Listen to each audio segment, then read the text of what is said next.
I don't think any title in the Castlevania franchise has as strange of a legacy as Castlevania 2: Simon's Quest. Some people love it, some people despise it, while most fall into a leans negative in between. Undeniably, it's a heavily flawed but historically important experiment that results in a game which, I find at least, more fun to discuss than to actually play. In fact, if we get deep about it, modern online video media discussion as a whole traces back to a video about Simon's Quest. Said video leading to a new wave of people joining the bandwagon to voice their malcontent with the title, sparking another set of people to defend it, and then, of course, the majority that said what I already did. Because of that, Simon's Quest not only has a reputation as a controversial game, it has one as a very discussed game. If you chose to click on a video about Simon's Quest, I have a very hard time believing you haven't already seen a video in the past about it, where the reviewer talks about some cool new additions to the series and then gets to why they personally dislike it, probably with a, oh no, a slow switch from the daytime music to the nighttime music. If I'm gonna talk about Simon's Quest, I don't want to exaggerate the flaws present to call it worse than eating a big pile of Freddy Dookie, but I also don't see myself adding anything new by saying I'd rather perform the menial task of playing a video game than eat monster shit. It's difficult to find something new to say about it while looking solely at Castlevania 2 on NES. So I looked back at the Castlevania 1 video I did. While working on that video, I had desires to make videos on later Castlevanias like 3, Bloodline, Symphony, etc., so I can't skip Simon's Quest. I'd risk a funky looking playlist, so instead I had a different idea. My video on Castlevania 1 focused on how the original Akumajo Dracula story was retold in different ways, what actions Simon could perform, how the story changed slightly, and discerning the differences in stage design philosophy. I could only discuss that because Konami has remade the tale so many times, even one more since I made that video. As Simon's Quest doesn't have the same universal prestige as Castlevania 1, Konami never remade it. We have the NES Castlevania 2, and the mostly identical Japanese Famicom Disk System Dracula 2 Seal of the Curse. However, Castlevania fans have spent a lot of time improving Simon's Quest with both ROM hacks and full-blown fan remakes. I'd say all the ones I plan to talk about today provide a better overall experience than base Simon's Quest while using what it put forth. Because I think everyone, even the biggest haters, can agree Simon's Quest isn't unredeemable. It has good in it, but a lot that needed fixing, which is why it's interesting to see what these fan projects altered and what they considered too integral to the original experience to distort. However, on my hunt for information about Simon's Quest, I found the inspirations for it interesting as well. Simon's Quest didn't randomly pop out of Konami's offices with a new dumb skeleton face. A few games internally and externally clearly inspired the game's development. So because I derailed my thoughts with shit that I found cool, I'm going to talk about those games as I feel I reach a relevant point. For reference on the scope today, I'm going to talk about the original game that I replayed 4 times a year ago when I originally wrote this video before losing my footage, and again a few days ago. 2 popular ROM hacks, 2 top-to-bottom remakes, and a few games that I consider important for the development of Simon's Quest. Plus skim through some Simon's Quest topics in the middle so I can explain what these fan games do right. Simon's Quest additionally has fan games that take inspiration from it, but are not remakes. I do not plan on talking about those. I did want to talk about Dracula's Shadow originally, which takes the concept of Simon's Quest and expands on it greatly with a new story, until it consistently crashed on me because it's not optimized for modern Windows machines. Nor will I cover any unfinished projects. Fan projects are always one alimony payment away from cancellation, so I don't want to get people's hopes up for those ones.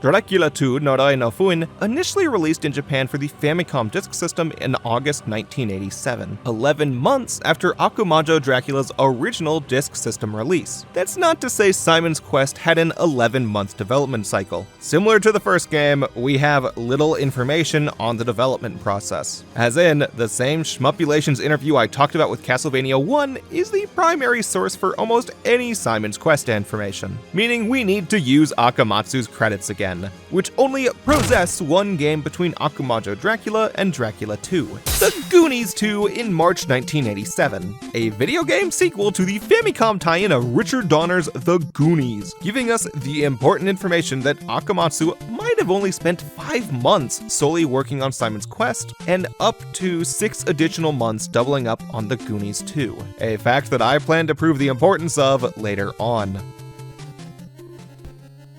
When it comes to the narrative, Simon's Quest does something shockingly rare in video games of the era. It actually follows up on the story directly after Castlevania 1. Okay, sort of. 7 years pass between Castle 1 and Castle 2, but the events of the prior direct Simon's new quest. A quest which goes like this. 7 years ago, Simon Belmont, the boldest of the bold, the bravest of the brave, defeated the evil Count Dracula and the curse of man of Castlevania. This made him into a hero across Transylvania, despite not killing any Viking invaders or Turkish hordes. Yes, that's in the North American Manual and the Modern Anniversary Collection. Today, after noticing his health slowly deteriorate, Simon made a visit to the Hill of Angels to pay respects to ancestor Belmont's tomb, when suddenly a mysterious babe in a red dress, who absolutely totally shows up in the game proper, finds Simon to make him aware that Dracula used his dying breath to place a curse on both Simon and all of Transylvania.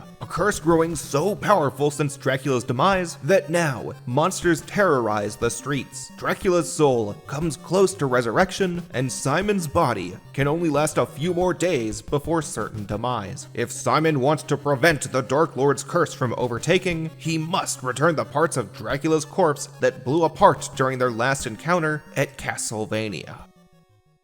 So before anything else, we have a really cool setup. Very few games at the time followed up the events from their prior installment. They made up new, almost unrelated problems like a second Sleeping Zelda, or moved you into the role of a new protagonist like Erdrick's even later descendant. So learning that Dracula's head yeeting into the distance directly impacts this story is kinda neato. Now, Castlevania later follows both of those sequel types extensively with nearly every game in the series except this one, but I'm making a Simon's Quest video right now. It's all about cherry-picking points to make my arguments look stronger. I also dig how Dracula hates Simon so much he wants to come back early to kick his ass. Simon didn't do anything special to beat Dracula this time. Both Simon and Drac know this. In 100 years, men's hearts will grow black, leading to his full power resurrection. If Dracula returns any earlier, he risks lacking his full strength, meaning Castlevania 1 set the standard for Dracula coming back every 100 years, while Simon's Quest set the standard for Dracula possibly returning prematurely. Something the series later uses to have more direct sequels, since the 100 years rule means everyone from a prior game should die without an alteration to the lore. However, the coolest part to me relates to Dracula's agency. In almost all of Dracula's other premature returns, he resurrects because someone else wanted to bring him back in various ways. While here, Dracula set the plan up himself because he hates Simon that much. Then for the actual intro scenario Simon goes through,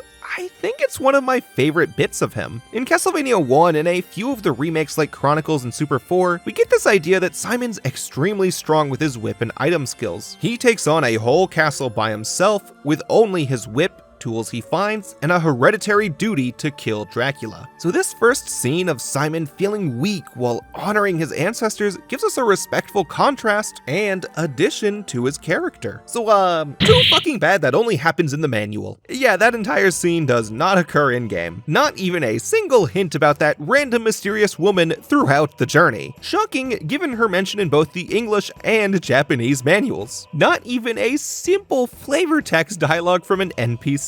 Either way, while the story is a step up compared to Castlevania 1, we should get to the real wall meat of Simon's Quest.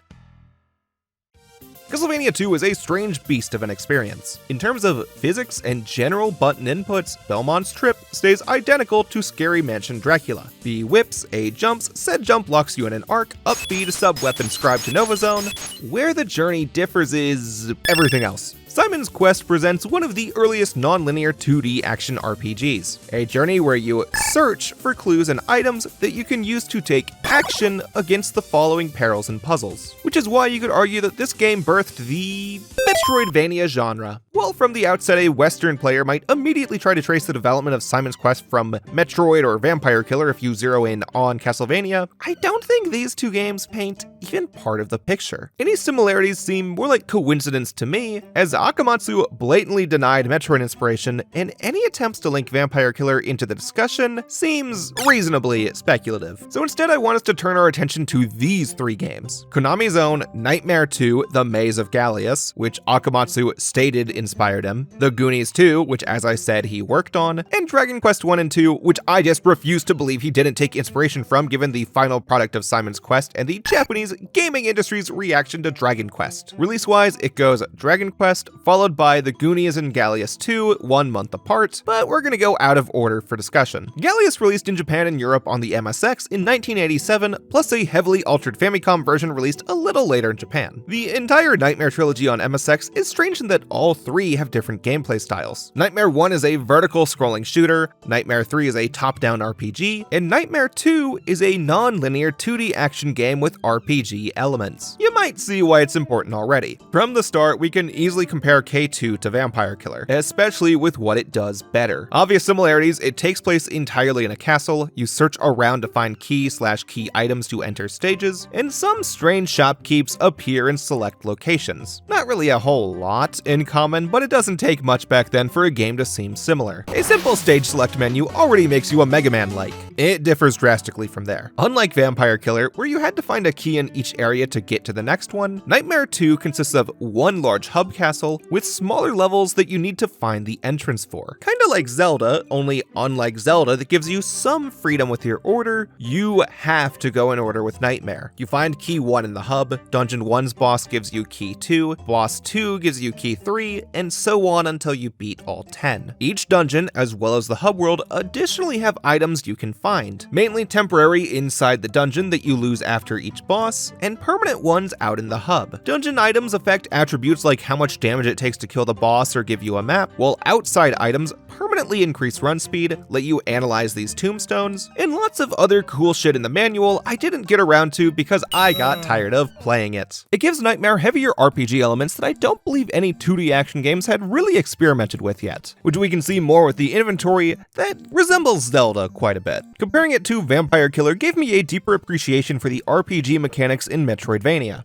In Vampire Killer, I felt like I solved puzzles, which I used lightly given the puzzle almost always meant breaking the correct random block that was on my linear path, without growing my avatar's power and abilities like an RPG or the later Castlevanias, while the baseline combat and platforming didn't challenge me either like classic Castlevania, lacking the appeal of Classicvania and search action games. Nightmare 2 gave me the RPG feeling. My characters grow as I carefully navigate the map to find new items, granting me new powers. And I specify the RPG part because the combat isn't really the best, which makes the permadeath mechanic even worse. In Nightmare 2, you play as two characters, Poplon and his gal pal Aphrodite, who you can freely switch between with slightly different skill sets. If one dies, they stay dead unless you go through a huge pain in the ass to revive them. For that reason, you should follow these steps. First, pause the game. This puts your character on the shitter, accurate to what I'm doing 80% of the time I pause a game. Afterwards, type Zeus on your keyboard. Said code gives you the chance to continue by pressing F5 after both characters die. It improves K2 immensely. I wish I knew about it before I spent 2 hours meticulously memorizing all of the first area, but I guess I can save my knowledge for my eventual full playthrough, where I expect I'll wokely use an online map because holy shit is Gallius vague. If you thought Zelda 1 had some weird-ass secrets you could only learn through the schoolyard and Nintendo Power, then you are not ready for Gallius. Gallius throws you into the fire and hopes you can figure it out for absolutely everything. For example, when it comes to fighting bosses, not only do you need to reach the boss room,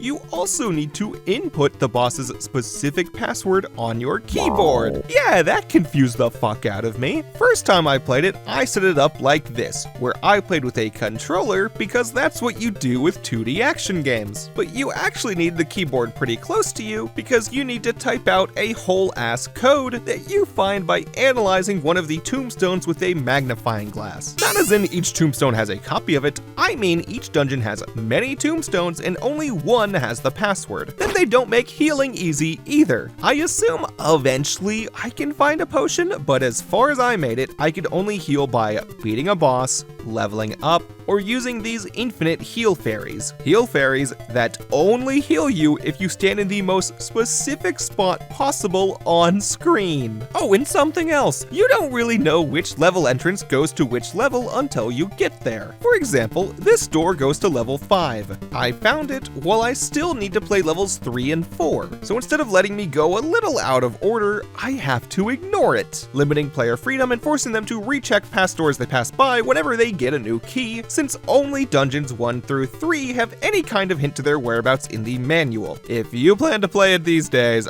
I recommend you play with a very handy guide and map on strayfox.nl. It makes the experience less tedious while still letting a player feel for the original idea of Gallius, which is cryptic up the fucking ass. I cannot stress this. It made me appreciate how straightforward Simon's Quest is. A few of Gallius's key traits administer Simon's Quest, which I'll get back to later, but let's talk about The Goonies 2 first. The Goonies 2 released 1 month before Gallius and has some points of comparison. Mainly, it's a non-linear 2D action game where you solve puzzles that mainly involve searching for a particular item and bringing it to a different location. While Konami developed both, I have no reason to believe that either game's staff traded notes. At best, maybe a producer at Konami urged staff to add explorative elements. For The Goonies 2, I'd say it does better than Vampire Killer. It introduces a few important mechanics you didn't see much back then. Because of that, I think it deserves a lot more credit than it receives for side-scrolling innovations. But it's also not something I had fun playing. From my perspective today, The Goonies 2 is more of an experiment. When you turn on the game, you effectively only have one direction you can head, directly to the right. On your way there, you can open up a few doors that have various goodies inside them. Then you keep following your not entirely linear path until you find a kidnapped Goonie member. If you went the right way, you hopefully found all the items that you'd need to hunt for the next Goonie. When it comes to the traditional side-scrolling platformer action, The Goonies 2 doesn't do that much different from any other later Metroidvania. I think you can argue it deserves a place as one of the earliest trendsetters in the genre. It has a rudimentary map, item selection, dialogue, and permanent upgrades to your Goonie. A mix of all of these hadn't happened yet to my knowledge in a 2D action game. If The Goonies 2 only consisted of these side-scrolling parts, I think NES fans would have talked about it with reverence for years. An okay enough proto-Metroidvania that weirdly continues the story of a hit film of the decade. So what's the catch? Well, in The Goonies 2, every time you enter a door, it goes into a first-person dungeon crawler type perspective with an RPG menu on the side. While in here, you select whether you hit the wall, walk, use an item, or take something in the room. Hitting walls with both your hand or your hammer can make random things happen. Old men also appear sometimes to talk to, and I assume they might give hints because old men do that in video games, but I haven't been able to figure out how most of them helped me from where I played. In fact, one harmed me more than anything. He says I can't do anything without glasses, so I came back to him once I found the glasses, expecting a reward, when he actually didn't fucking want them. Turns out I'm supposed to put them on to find hidden doors. Hidden doors I can only find if I know when to put on the sunglasses, which means that every time I change rooms, I'll need to constantly hit every wall with my hand, then my hammer because the hammer opens stuff that the hand fucking doesn't, then put on my sunglasses, and then maybe I'll have found something. By the way, each of those actions require a new menu selection. I can't knock on everything and change to the hammer afterwards. I have to select items, select hammer, knock on the left wall, select item again, select hammer again, knock on the top wall, repeat until I hit every wall and floor. Then there's this annoying fucking front and back thing on the map. Every time you enter a door and exit the opposite side of it, you come out to a different map than you came in. This disoriented me a lot since the maps you have on your pause screen, which I'll at least give a gold star for, few games featured maps back then, completely changes whenever you swap. So you can't compare the two maps when you adventure through the opposite one. I guess if I wanted to, I could draw map A on a sheet of paper, draw map B on a separate sheet, and then shine them up on some light, but doesn't that defeat the purpose of putting a map in your fucking game? I guess you can compare it to the Castle A and B system we'll later see in Harmony of Dissonance, which I also got disoriented by. I don't know if they fucked him up both times, but in my mind, it's just a bad idea. The map problem, strange first-person view, as well as the lack of hints in my almost 2 few hours of playing turned me off a lot on it. I think there's more discussion to be had with the Goonies 2, but due to the first-person sections wasting so much time, I decided that for today's video, I played enough to connect it to Castlevania 2's development. Because I think the issues with the Goonies 2 and Nightmare 2 helped Akamatsu and his team figure out how they wanted to tackle Simon's Quest. When you push Simon's Quest format down to the bare essentials, it's basically a streamlined version of Nightmare 2, a 2D action platformer where you walk around one large map while gaining experience to increase your health and hunt items to improve your stats or use as keys to enter a non-linear stage-like dungeon that houses a piece of Dracula. However, Simon's Quest brings up a few interesting improvements. Just by releasing on NES with the limited button layout and necessity to reuse the controller mapping from Castlevania 1, it forces the game to remove a few of the more obtuse aspects of Nightmare 2. Most obviously, they could get rid of the annoying boss code typing. Simon's Quest also has a significantly easier UI and inventory. Gallius has a crap ton of items. I think almost 40, including 3 different refillable items. Simon's Quest only has a little over 20, with half of those representing a progressive upgrade to a prior weapon. While pretty much every item in Gallius performs a unique need, and they all have at least a slightly different method of acquisition. Some items you just need to find in a block like in this room, or make it appear by killing every bat in the room and then tap right, down, left, up in quick succession on this platform. I don't know if there's a hint for this one because I read that part off a guide, but I really doubt it. Simon's Quest, you have 3 different throwing knife weapons and 4 different whips you can find, with 3 of those whips appearing in the hands of in-game merchants, and the final one hides in the hands of some bum in a room you have a hard time missing. It's significantly more streamlined than Nightmare 2.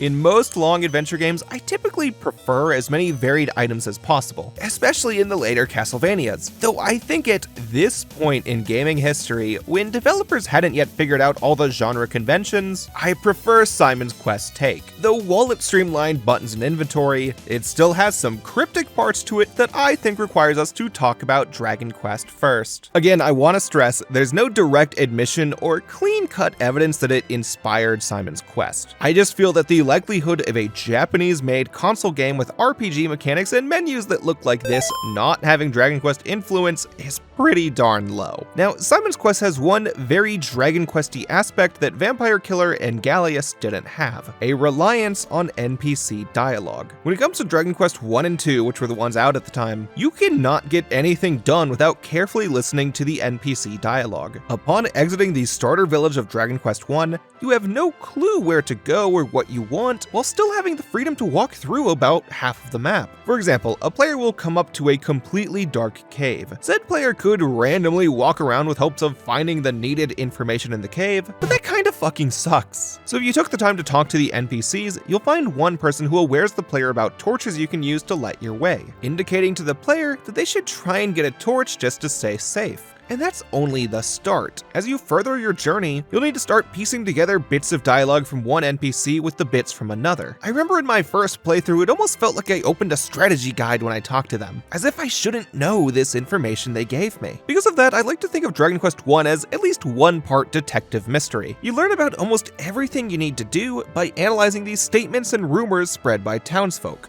Simon's Quest, plus Zelda 2 and Wonder Boy 2 to a lesser extent earlier that same year, represent some of the earliest 2D action games I know of with NPCs directing you, and actually maybe just NPCs in general for 2D games. Any other action games I can think of have shopkeepers and nothing else. Either way, similar to Dragon Quest, Simon's Quest puts a lot of weight into what townsfolk have to say. For example, the NPC Simon sees at the very start tells Simon, "The first thing to do in this town is buy a white crystal." Reading that comment tells you what you've got to do first. Buy a white crystal, letting the player know that the white crystal, actually a normal player won't know what it does initially. If you listen to the NPCs, you might end up beating the game without knowing the one thing it does. When equipped, it causes a platform to appear in the first dungeon that lets you play the first dungeon. Without it, you just see a ledge you can't reach and likely leave to figure it out. The only hint actually telling you what it does comes from one of the game's clue books. Little books scattered throughout the game with more direct clues on what to do. This one sitting in a spot that you realistically will not find without knowing about it or trying everything possible. And I think more players will try equipping the white crystal in the mansion before they find this. Where Simon's Quest trips a player up a tad with NPCs is with their reliability. Simon's Quest had this weird idea to add in faulty NPCs, townsfolk that pass along second-hand information to Simon. It is said that if you excavate a certain grave at Strigoi Graveyard, a diamond appears. I have heard that the favorite dish of the ferryman at the Dead River is garlic. Statements that have a lack of confidence to them, or clearly joking ones like headbutt Deborah Cliff and a large hole opens. A hint that we know can't happen literally as said, because headbutting isn't a mechanic in Simon's Quest. Once you figure out how to interpret townsfolk and get acquainted with the lay of the land, you can mostly know who to listen to and who not to, leading to a cool spin on the detective mystery aspect of Dragon Quest. But oh wait, that's not how it went in English. I don't think I need to go that deep into the bad translation of Simon's Quest. Many, and I mean many people have already gone into how badly butchered the script we got was. With one exception, the indication of secondhand information slipped away during translation, making the one exception mean nothing, and every joke or wordplay has become completely jangled. True and false statements are indistinguishable unless you already know what's what. The Strigoi Graveyard comment from before becomes, dig up the 4th grave in the cemetery for a diamond. He says it matter-of-factly, but that's not how you get a diamond. A dude hands it to you at a different graveyard, though I guess the English version didn't even specify which graveyard to search. Then for wordplay examples, And then yeah, they fucked up the wordplay, whatever, who gives a fucking shit. I was gonna go into the whole graveyard duck thing, but like half of you have heard about it, or if you haven't, go look up another video, people have talked about it. You know what really fucking sucks about all these hints? Every goddamn time I enter one of these cities, you know what happens? It turns to nighttime. You know what I can't do when it's nighttime? Talk to any of the citizens. So you know what happens? I sit there, I wait for nighttime to end. Oh, nighttime's done. All right, sweet, I'm gonna just go buy all the shit I need and then I leave. So you know I don't have the fucking hints. You know what that also means? A tired goddamn 5-year-old playing this game in 1980 who gives a fuck is gonna be just not desiring to talk to anyone. On top of that, true comments without jokes meant to guide the player turn into word gibberish. There's a few famous ones like,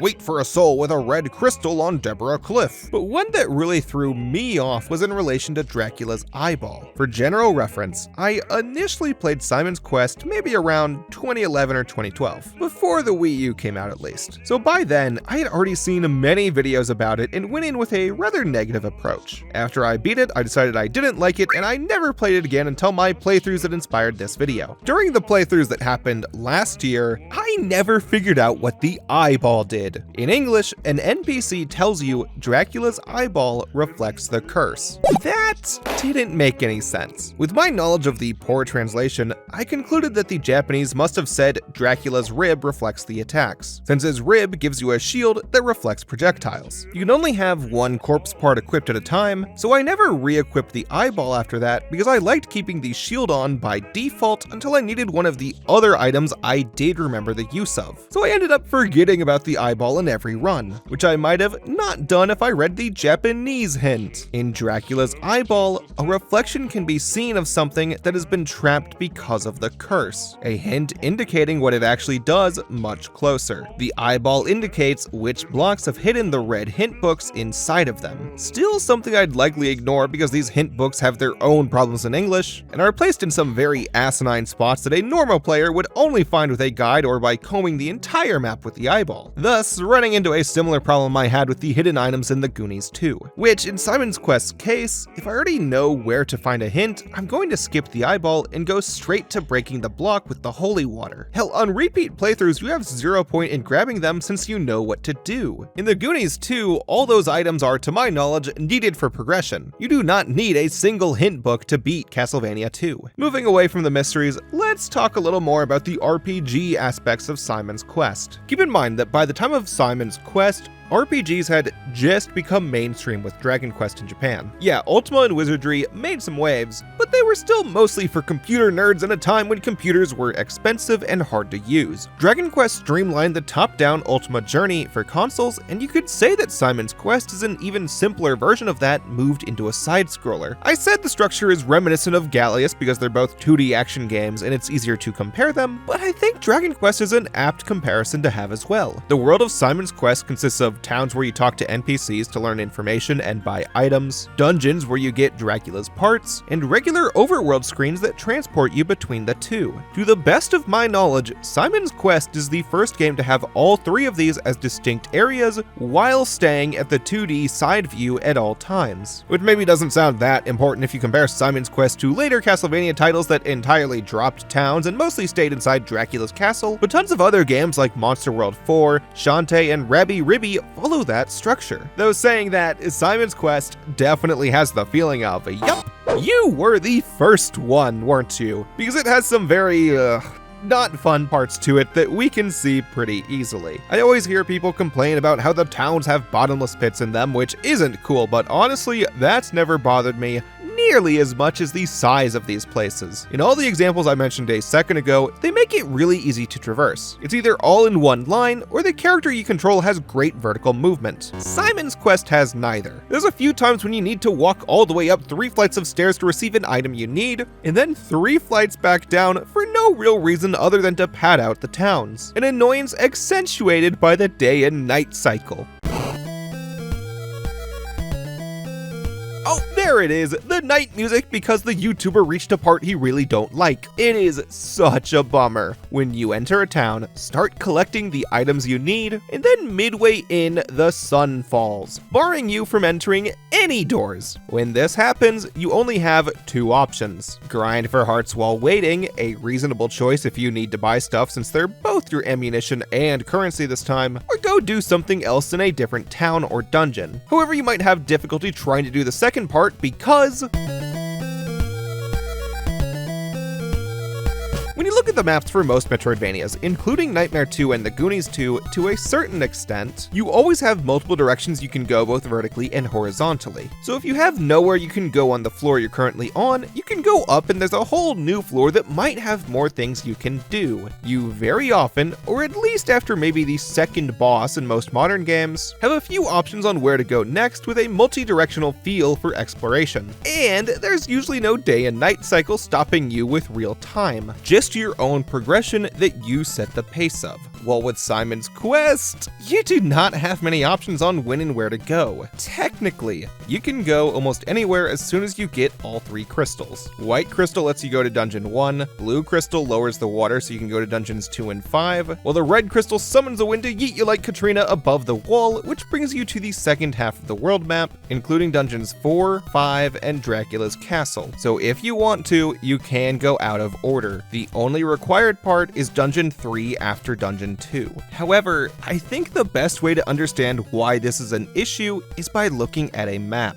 The original Japanese release, most guidebooks, the Nintendo Power Guide, and even one of the ROM hacks we'll look at give you this map. It looks okay, but it kinda implies that you have options on how to get from place to place. We see a whole circle around the land, implying some kind of loop, and even some branches like this one, which simply don't connect as the map implies. Going this direction takes you to a dead end with an extremely long poison marsh. Quite frankly, I think this map leads to more confusion than clarity. The way it actually works is that from the starting village, you walk all the way to the right and hit a hard stop. Here we have a large jump that Simon can never jump over. Across it lays the second half of the map, which you can only go to with the red crystal. To use the red crystal to get to that half of the map, you need to head to the far left. You can jump from the second half back to the first half, that just also means returning to the tornado position to get back into the second half. Because of that, I like this map by Star Variants on DeviantArt more. It shows the entire map in a straight line with a few forks that are obvious when you play the game. Having this map is vague enough to let a player figure things out on their own, but directs you enough so you can figure out that the optimal route is to clear out everything right of the starter town until you get blocked by this jump, then clear out everything left of the starter town, and finally go to the second half of the map with the tornado on Deborah Cliff. I heavily recommend you do this because while the leveling system only affects Simon's health points, the enemies scale pretty hardcore as you progress, basically requiring you to obtain each whip upgrade when you can. Of the 5 whips, they go from a power level of 1 all the way to 15, where the final whip still takes 2 hits to kill some late game enemies, meaning your first whip can take 30 hits to do it. Because I felt like a badass, I actually attempted a run where I planned to stick with the starter whip all the way up until the 4th one, which quickly turned into a slog. If you skip any, just skip the first one. It's not even that good of a deal given how you find the second one not long later. Even one of the townsfolk tells you it's a bum deal. Or at least I believed that until I learned that that line came about from another mistranslation. I thought this guy actually helped you, but it turns out that he should tell you about the holy water to find the shopkeepers that hide in their homes. Another really stupid idea. If just 1 or 2 shopkeepers did this, then sure, I guess that makes sense. Make a player think, whoa, what a strange empty room. Maybe I should sprinkle some items around. But nearly every building makes you break blocks with your holy water to talk to someone that might not even have any value to you. It just forces you to waste time using holy water more. And when inside of a house, the in-game clock doesn't pass, so you only waste real-life time. Kind of bringing us to the last subject I want to dive into before the fan projects, the dungeons. More often than not, a dungeon only has a cutscene when you enter, during the mid-boss, and at the time of the main boss. Therefore, when you have a game with dungeons, you typically want to use them as the time to put forth the most interesting mechanical ideas. For example, Zelda almost always gives you a new weapon in every dungeon, which you then use extensively for the remainder of the dungeon, and in some Zelda titles, in later dungeons. That's not the case in Castlevania 2. So while I said some of the pros to streamlining the items compared to Nightmare 2, this is where it becomes an issue. Once you have the holy water, which you buy in the first town, you have the only sub-weapon required to beat the game. You only use the 3 types of knives, diamond, and a weird flame weapon to increase your damage numbers. No puzzle requires any of them, while you use the holy water so often that you likely don't even bother equipping the other items. You throw holy water as a reasonable early game weapon, a necessity to break blocks, including a time it's required in Dungeon 4 and Dracula's Castle, and to find hidden holes that Simon can fall through. I think my prior statements and all the other Simon's Quest videos have ragged on the holy water in this game enough, though in defense of the holes, a lot of people seem to ignore how you have an extra hint about where they're placed. Watch where the enemies walk to know where it stops and starts. So instead, I'm gonna lean into how repetitive the dungeons feel. You only go to 5, but none of them feel distinct from each other with mechanics or aesthetics. All 5 of them look the same. If someone hasn't played the game before, their only indicator that I'm flashing in footage of different stages is the background color I'm using. Very disappointing when compared to the varied stage themes of Castlevania 1, 3, and even the other parts of Simon's Quest. Even in the most cobblestone levels of Castlevania 1, each block had varied enemy types that distinguished them from each other, as well as more interesting platforming. Castlevania 2 chose to super focus on the mystery maze aspects in the dungeons, which it doesn't do very well, because the only mysteries are which floors do you fall through to waste time, which direction doesn't result in a dead end, and to find where the old man sells the oak stake you need to arbitrarily throw at the orb for a piece of Dracula's curse. It never changes. I think they wanted to have the dungeons present a distinct biome from other parts of the game, while staying consistent with each other. So you have towns, dungeons, forests, bridges, etc. That just doesn't work too well when you spend significantly more time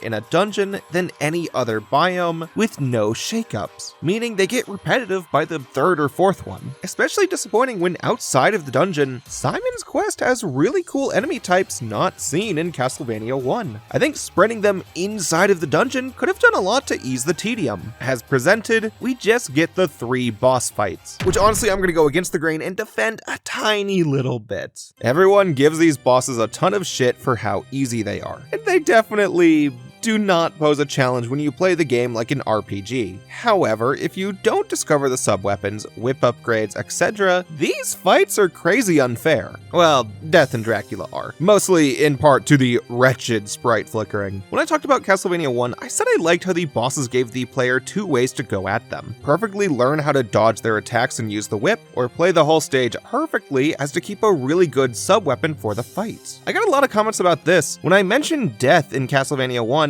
I made note of how you can find the cross right before the fight, and a lot of people wanted to correct me and say, oh, you should use the holy water. Well, I know the holy water is better. The thing is, you can only get the holy water before the checkpoint, thus incentivizing a player to go through the whole stage in one life. That kind of incentivization never happens in Simon's Quest. Simon's Quest works closer to how Dragon Quest and other RPGs do it. If you can't beat a boss, you need to come back with better items and equipment, or, in theory, grind for a higher level. I do not recommend you grind in Simon's Quest. The experience stat is kinda fucking borked. You can look it up yourself. Either way, surprise, surprise, I don't think Simon's Quest did this very well. Even looking past how easy the bosses become with the items, only having 2 before Dracula sets bad expectations up for the player. On the bright side, I guess this did inspire them to do better once Symphony of the Night came along. Symphony started the trend in Castlevania where it gave you all 3 options. You can come in with the right sub-weapon, find a new better item/grind, or learn the patterns to kick their ass. So like much of Simon's Quest, it's an alright experiment of mixing together what was popular that led to something way better down the line. After collecting all 5 pieces of Dracula, taking the Holy Cross from Carmilla, and optionally vanquish death for his golden knife, you return to Dracula's castle to end your curse. Returning gives you an introspective feeling. Since Dracula's returning early, his castle has not resurrected with him. Simon witnesses a completely destroyed castle from his initial raid in the first game. We don't fight any enemies, we pass by destroyed architecture, and it's one of the few points with a unique background song. Unlike Castlevania 1 where you walked up the castle to kill Dracula, in Simon's Quest you go downwards to the basement because that's where Dracula's gonna stay this time. It's a perfect dramatic build-up that I find fitting for what ended up as the end to Simon's story. After his plunge, Simon puts the pieces together, bringing Dracula back to life for their true final battle. One or both of these two shall have their grave here underneath Castlevania. Okay, yeah, one tiny problem with the hype. The fight against Dracula is pathetically easy if you use sub-weapons. The gold knife kills him in 3 or 4 hits, and the fire stun locks him before he even attacks you. Then if you use the whip, you have to deal with god-awful sprite flickering and no space to dodge. So pick your poison. Either way, Simon defeats Dracula, saves Transylvania, and lives out the remainder of his life in peace. Or he died in battle? Simon's Quest has multiple endings depending on how many in-game days passed, which is the other reason why the closed towns at night are annoying. However, Simon's Quest endings came out kinda funky. In both English and Japanese, the text, screen, and difficulty to achieve don't quite match together. In the worst ending, you have a dreary black and white scene without Simon, featuring uplifting text saying the curse is gone and the townsfolk will remember the hero Simon Belmont for all time. Then the normal ending shows a very bright, uplifting blue sky, green grass, and a healthy Simon standing proudly at Dracula's grave, yet the text implies that Transylvania isn't saved from Dracula or his curse, and goes on to say Simon straight up dies. Then the best ending, you see Simon with an orange sunset, which I'd expect for the middle ending. The text at least matches by stating Simon put an end to Dracula's reign and Transylvania will have eternal happiness with flowers and magic, yay. For years, people have rumored that Konami accidentally mixed up the endings, but I don't know about that. To the best of my research, no one has provided a reliable citation for this claim, so I have to take it as at least somewhat intentional on Konami's part. I did read one article forever ago theorizing Castlevania 4 was actually a sequel or meant to be one to Simon's Quest because the hand out of the grave in the best ending lines up with Dracula rising from a grave in Super 4, though I disagree fully on that one. Both due to the Japanese title of Super 4, and to me at least, Dracula's hand reaching out represents how he will return someday. It doesn't necessarily need to happen right after Castlevania 2.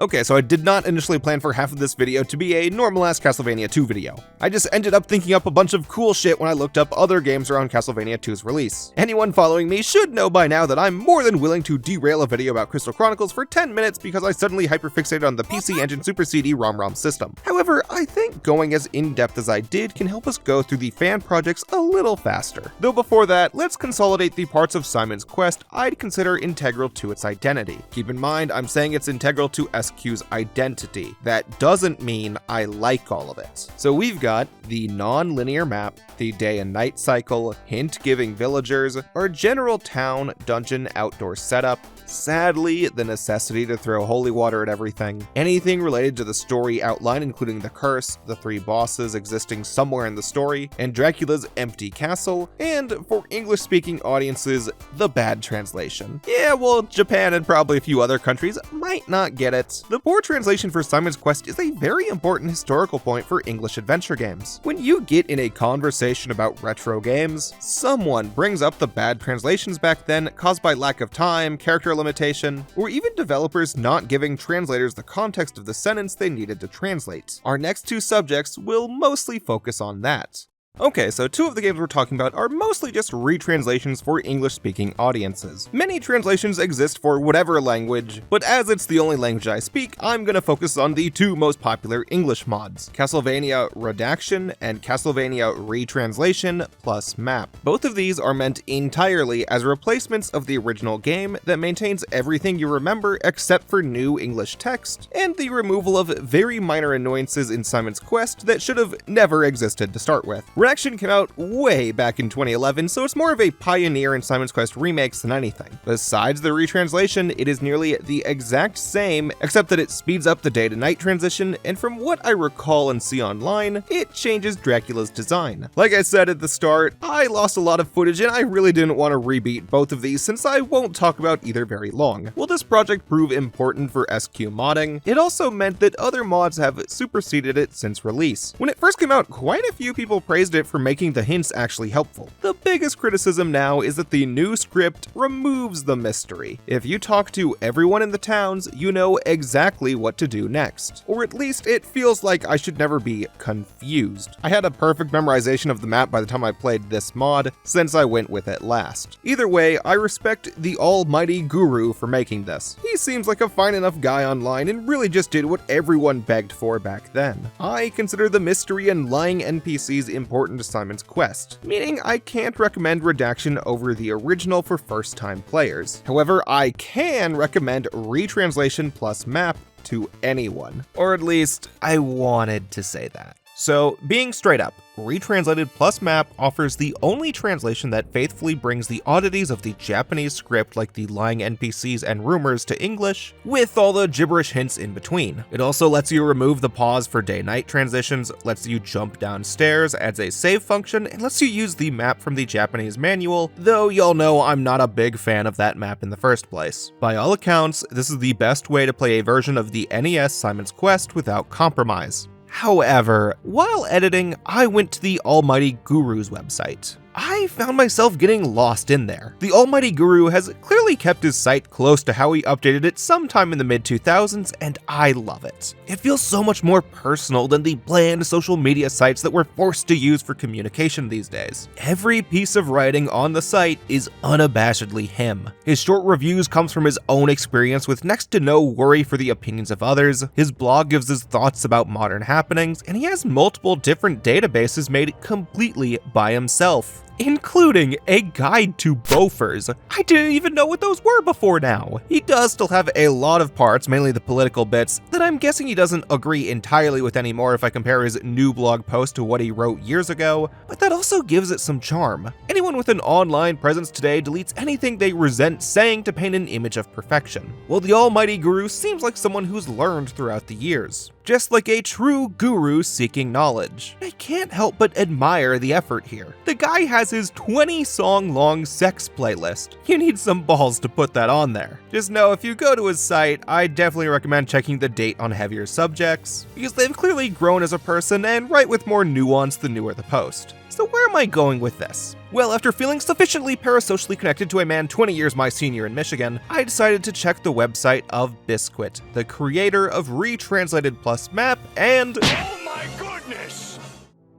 yeah, I took a look at Biscuit's site and saw some written works I would have rather not. Biscuit is a very outspoken Islamophobe with quite the opinions on it. If you care to read more, go for it. I'm not sharing it here. But he has, without question, put in the effort to argue for his beliefs recently, so I have no intention of giving him the benefit of the doubt of change like I do with the almighty guru. I wish I didn't know this because that would have made making this video easier. I originally wrote and voiced 4 minutes of praise for this ROM hack. But after learning this information, I felt icky about it. I debated on leaving said audio in until I came to the conclusion that I'd rather not have that in the video forever. I know this and do not feel okay feigning ignorance if anyone brought it up in the comments. I especially felt a greater need to mention this because I know how widespread this hack has gone, while this separate piece of information relating to Biscuit seems unnoticed by everyone else online. Especially with all the atrocities happening in Gaza, I don't want to sweep some guy's Islamophobia under the rug just because he made a good fan hack. And look, I'm not going to call you a bad person for playing Retranslation Plus map. I had praise for it by itself, and I think in the wake of the Neil Gaiman scandals, there's a very serious discussion about how deplorable people can make art that resonates with audiences. However, that's a much grander subject that I don't think should spark from a YouTube video about a subpar NES game. Either way, I have standards I plan to uphold by not praising a creator I vehemently disagree with. As someone with a master's degree in communications, I have some very serious opinions about online misinformation that hurts oppressed groups, which Biscuit continues to push online. I'm sorry to force this video into a strange pause, but I had no other way to feel comfortable about this. I only wish for those that spread hate or misinformation to find it in themselves to learn how to absorb and hunt for more reliable information. Alright, moving on to the Castlevania 2 fan games. I'm going to talk about Castlevania 2 Simon's Quest Revamped and Castlevania 2 Chronicles Simon's Quest, both giving players a top-to-bottom remake with their own EXE file and everything. Before I talk about them, I want to say I do not consider either as proper replacements for the original Simon's Quest. I think I like both more than the NES game, but if you beat this, then I can't say you beat Simon's Quest. Similar to how you don't say you beat Pokemon Red if you beat Fire Red, you know? The controls, aesthetic, and even important game mechanics differ from the original.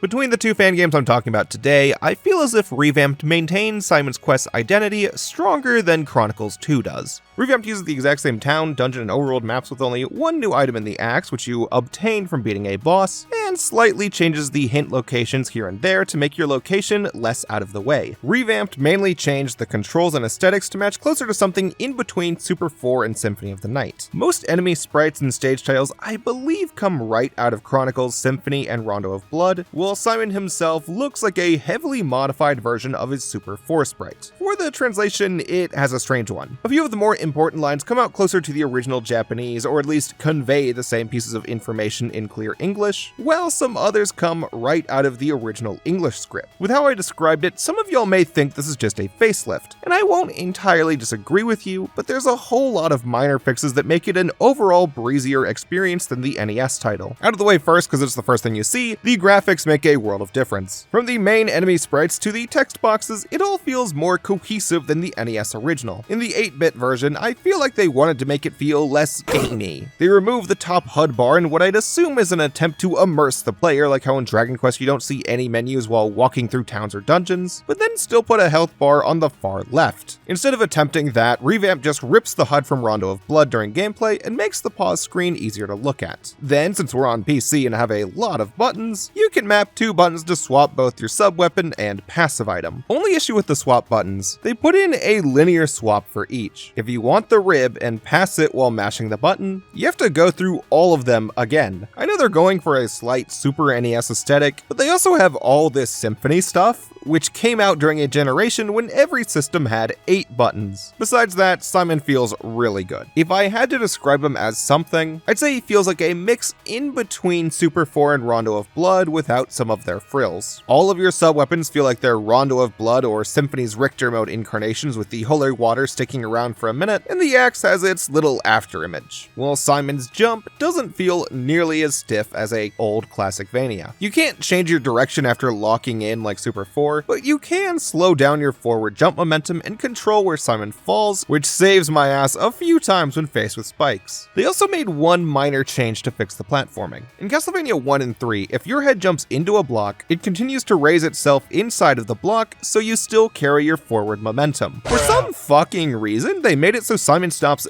dead in his tracks when he hits his head in Simon's Quest, a change I never got. Revamped fixes this to fall more in line with Castlevania 1 and 3. Besides that, the only other real change comes with the combat. Since Simon feels better to control, they went ahead and added a few more enemies to some rooms or changed their behaviors to speed up or attack closer to a modern incarnation. I think these Spear Knights are the best example. On NES, they only walk back and forth to block your path. You just need to hit them with your whip from afar or spam a sub-weapon on them to kill them. Revamped turns them into their Rondo of Blood variations, where they actively swap between trying to stab or slash you at specific times or distances, giving Simon's Quest combat just any kind of dynamism that it lacked before. Speaking of, Revamped's last major change involves the boss fights, in that now every mansion has one. You fight the giant bat, a minotaur, Death, Carmilla, a giant slime, and a revamped Dracula. With the exception of the new Dracula fight, none of them felt particularly hard for me, but they're more interesting than their NES bosses. At the very minimum, they give each mansion more character than they had previously and make Dracula not a laughingstock. As in, yeah, he can kick your ass now. He has a pattern based heavily on the original games, only now the sub-weapons don't prison soap him, so you've gotta play legit. The strategy I came up with involves sitting over here in the corner, because I wanted to find one more way to connect Simon's Quest to Vampire Killer. Though Revamped doesn't end when you beat Dracula. Revamped added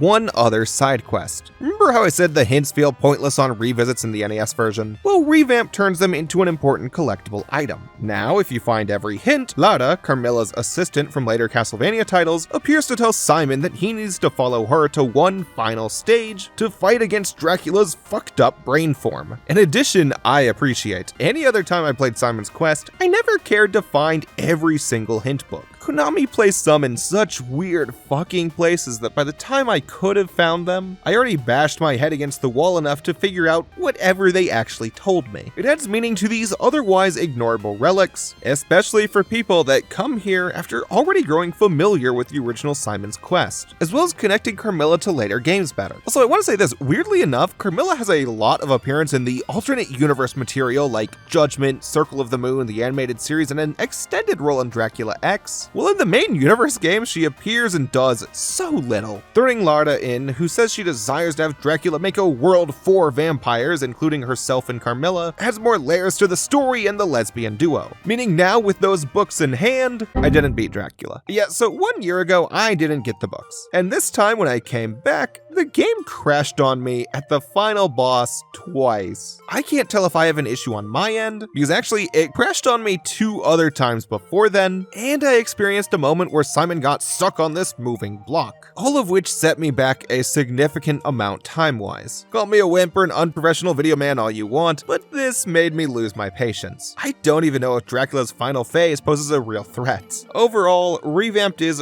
for sure the best way to play a remake of Simon's Quest that maintains all of the identity from the original. You can consider this the Fire Red and Leaf Green of Simon's Quest. It's effectively the same game where the only changes to the map or enemies doubles as an accommodation for Simon's changed controls. I guess the only significant difference I forgot to mention is that getting a game over sends you back to the title screen, thus forcing you to load back to the last church you saved at. Everything else difficulty-wise stayed about the same, so as long as you make sure to have 3 lives when you go on a long trek, you should come out fine. If I game overed at a dungeon because I walked in with only 1 life, then I can really only blame myself. All of this makes it so Revamped maintains both the good and some of the bad of Simon's Quest. If you dislike the dungeon's design, cryptic hints, and item testing of the NES original, Revamped only fixes those ever so slightly. If you liked any of those aspects, or even the concept of them, but don't have much desire to touch the NES game, then maybe what you desire comes from here. If you absolutely hated most of Simon's Quest, then I guess you might want to try the next fan game. Castlevania Chronicles 2 is certainly a weird little project. Getting out of the way, the only things I disliked involved every time I entered a bridge room where the mer people pop out in the most worst, knockbacky way possible with more HP than I think they should have, and most of the new boss fights suck dick. If the boss doesn't have a wretched hitbox like with Frankenstein's monster and the Bone Dragon, they tank hits for an eternity like Carmilla and Death. Frankenstein's monster especially sucks because the biggest hitbox problem comes from these electric platforms. If you get trapped in a position like this, go fuck yourself. Though addendum upon my replay, you can block his electric balls from reaching a platform with a shield, though I still think the area of effect should match the animation better. Across the board, I think every boss besides Dracula needs their health cut substantially. It felt crazy how long they can tank hits. I'm even okay with having the bosses hit back harder to make up for their nerfs, if it just makes the fights faster. Besides that, I probably had more fun with Chronicles 2 than any of the other Simon's Quest I played. Only problem, Chronicles 2 doesn't feel very Simon's Questy. So walking in, that Chronicles title already did a lot of hyping up for me. I assume most people getting this far into the video have already seen my Akumajo Dracula video, where I said I really enjoyed Chronicles. I crowned it my favorite version of the Simon vs. Dracula story. Now, of course, I knew Chronicles 2 wouldn't be just like that one, as it's non-linear, newer, and made by a fan rather than Konami. Gameplay-wise, it's closer to Symphony of the Night, which I could kind of expect. Despite that, it still gives off some of the aura of Chronicles. They added a 3D walk to the intro and a 3D kneel at his family grave to the end that gives me a similar vibe to the 3D intro from Chronicles 1. The intro also removed any mention of the woman while they were at it. Moving on, similar to Revamped, the graphics borrow lots from Rondo of Blood and other later games for the enemies and various items, while the stages themselves make it a little less obvious that they're ripped from newer games. It shows me that a lot of work went into giving Chronicles 2 its own identity that feels in between the original and newer titles. Same goes for the mechanics. Chronicles 2 addressed most of the major complaints with Castlevania 2,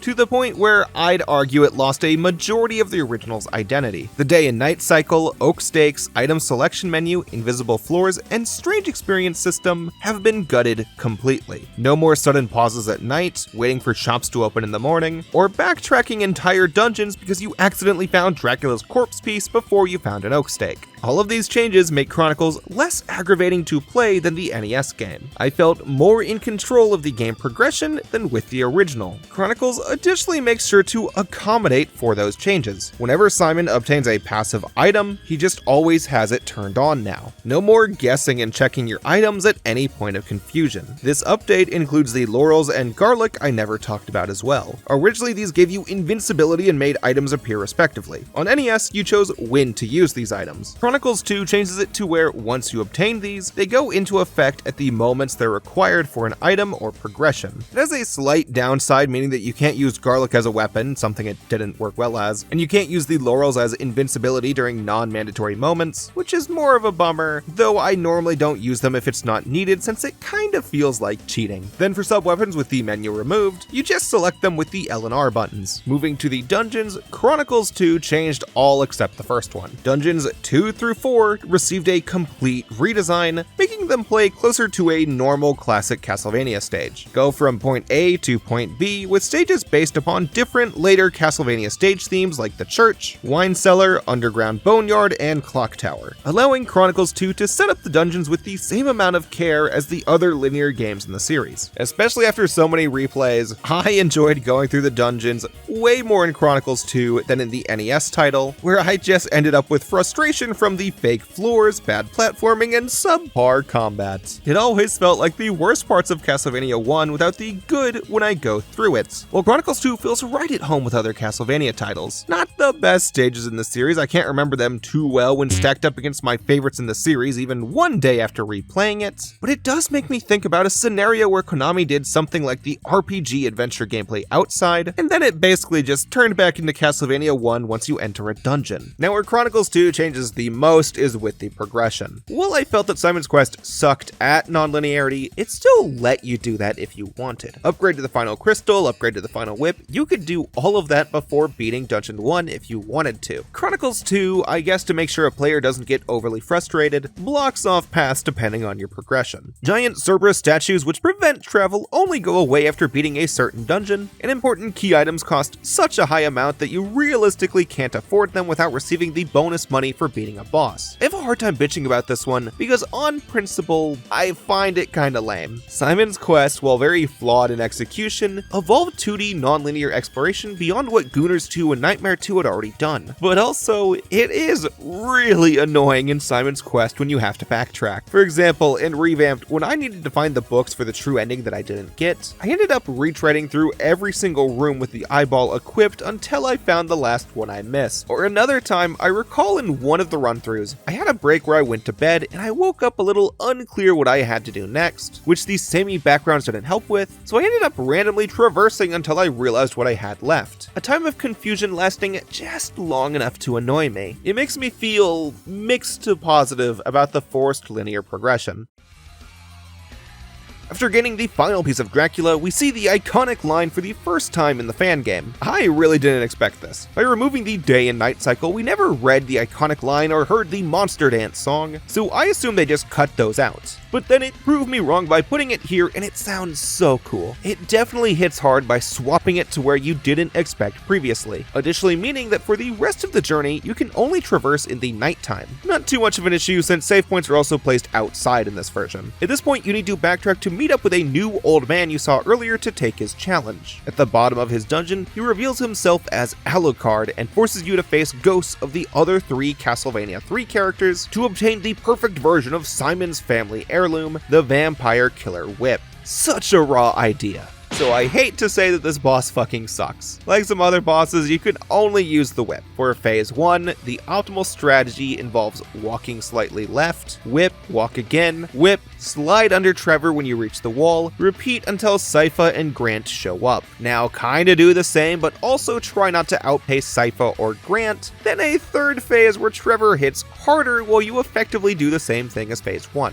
I hope that the developer improves their boss game for whatever their next project may be. After you gain the full powered whip and optionally go to an 8-bit dungeon for a succubus effect on your whip, you head to Dracula for your regularly scheduled finale. This time, he's undergone a drastic change. Phase 1, he floats around a little and shoots fireballs at you. Actually somewhat unique for a first phase Dracula since he normally stays grounded. Like a normal first phase, once you know the pattern you can dodge consistently. While phase 2, he turns into the giant monster phase that I fucking hated last year, yet found myself digging this time. Drac deals a fuckload of damage. Like, you have a max HP of 650, while some of his moves deal 150 or 200 damage, so potentially 3 hits to death. However, Dracula's protection balls drop wall meat, meaning that you can heal so long as you make it to when he re-ups his power balls, or make him drop the wall meat and only pick them up when you need to or notice that they come close to despawning. It presents an extreme big numbers battle. When I finished it last year, I felt relieved. It took me so many tries. This year, I don't know if some muscle memory kicked into me, but I felt like the vampire killer badass Simon Belmont himself absolutely wrecked him in one go.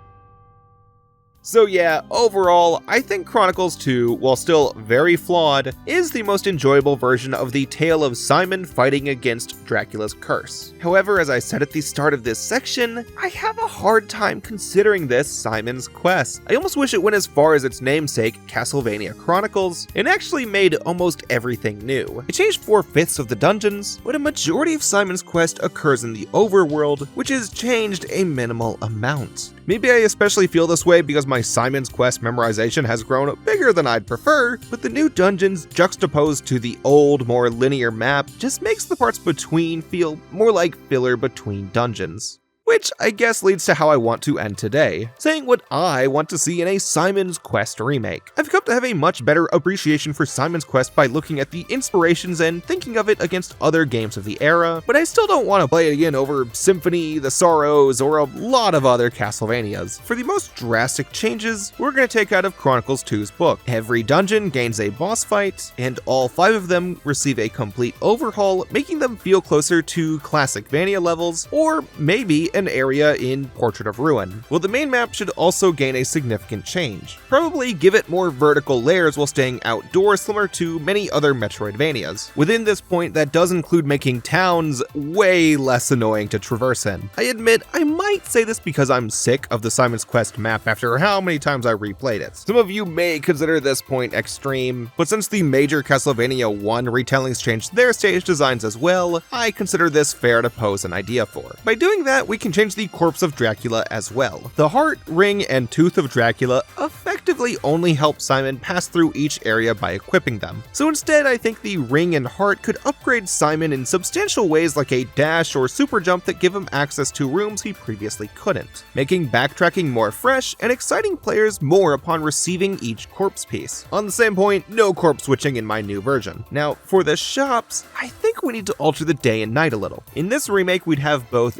day shops and night shops. Swap around existing items and throw some new ones in. Probably new sub-weapons or abilities based on later games like Portrait of Ruin and Aria of Sorrow. This way, even if you show up during the night, you can accomplish something in town. Alternatively, keep the shops only open during the day, but allow Simon to pass to daylight at the church. That way, players only lose in-game time in their attempts for the true ending, rather than real-life time. Speaking of time saves, every remake I've played adds in limited lives to Simon's Quest, while the original had infinite continues so long as you were cool with losing your hearts. I'm okay with either option, however, if they make it so game overs boot you to the title screen, I think they need to remove a good chunk of the instant death spikes and pits. Symphony and the other Metroidvanias in the series can get away with booting you to the title screen upon one death, because they never had instant death besides maybe some gimmick spots next to a save point that only kill you if you're fucking stupid. Other givens add in a map like the later games, retranslate to have a readable script, and expand the story a little. I think Revamped and Chronicles both had cool ideas with the fight against Trevor and Lada showing up near the end. Maybe make Lada or Carmilla the woman from the graveyard. I already had the idea that Carmilla did that to call Simon to action once I learned she existed, so just make it official. Yeah, I know I just posed the idea for a remake that requires a lot of work, but I'm just spitballing some perfect world direction related idea to remake Simon's Quest. If someone watches this video and actually decides to do it, I'm sure they're going to lower the scope at some point. Personally, I think a remake of Simon's Quest should try to give it their all. Simon's Quest has gained such a bad reputation in the past 20 years, when at release, it innovated so much. No, I don't like it a lot, but I enjoy it a hell of a lot more than Nightmare 2, Vampire Killer, The Goonies 2, and even the original NES Metroid. I don't think I emphasized how cryptic Nightmare 2 and The Goonies 2 can get in this video, but they made me appreciate how straightforward of a journey we get in Simon's Quest, even with a bad translation. If I made any of y'all desire to give Simon's Quest another go, especially if you disliked it before, I heavily recommend playing Nightmare 2 and The Goonies 2 for a little bit first. I feel like so many players just directly compare Simon's Quest to Castlevania 1 and later non-linear action games, which is fair in its own right, it's called Castlevania, but it leads them to not get the full picture. Those later Castlevania games help to understand how Simon's Quest could be remade better like with Revamped and Chronicles 2, but you should also play Konami's non-linear prior attempts to give you a reference point for how well they put Simon's Quest together in comparison to its contemporaries.